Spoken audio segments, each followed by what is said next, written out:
So we can do, I'll show you, I'll run through a couple different burp techniques really quick. So this is just an upright bounce.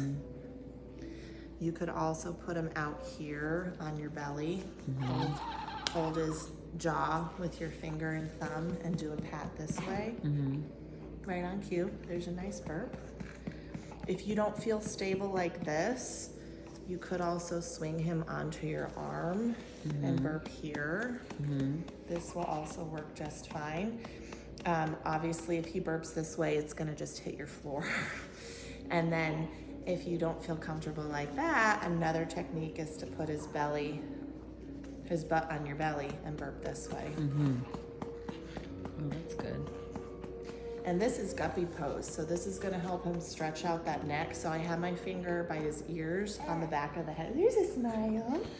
So I'm letting him kind of stretch around and open that esophagus, open the chest while I'm burping. This works great when they're tiny, but it's harder when they're big.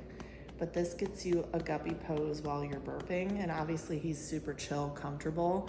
If at any point in time he gets too wiggly or uncomfortable, again, you can always then just swing him back up here and go back to your bouncing. Okay.